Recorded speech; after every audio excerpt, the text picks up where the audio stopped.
30 জুনৰ পৰা 15 নৱেম্বৰলৈকে 139 দিন প্ৰায় 4 মাহ সময় শনি গ্ৰহ হ'বলৈ গৈ আছে বক্ৰী।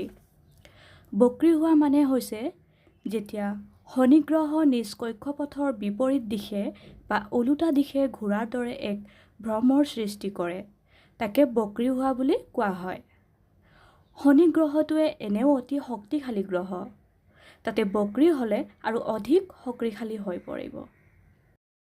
যিসকলৰ বৰ্তমান শনিৰ 4.5 অধ্যায় বা শনিৰ দশা বা অন্তৰ্দশা চলি আছে, তেওঁলোকৰ যদি এই দশাৰ সময়খিনি ভাল চলি আছে তেতিয়াহ'লে আৰু বেছি ভাল হোৱাৰ সম্ভাৱনা আছে, আৰু যদি বেয়া হৈ আছে বা বেয়া চলি আছে তেতিয়াহ'লে আৰু অধিক কষ্ট হোৱাৰ সম্ভাৱনা আছে।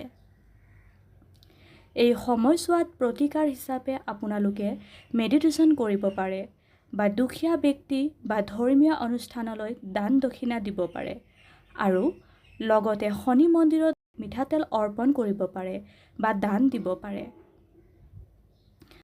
আৰু পুৱতি নদীত শনিবাৰৰ দিনাখন ক'লা তিল উটুৱাই দিলেও ভাল পৰিণাম লাভ কৰিব পাৰিব আপুনি।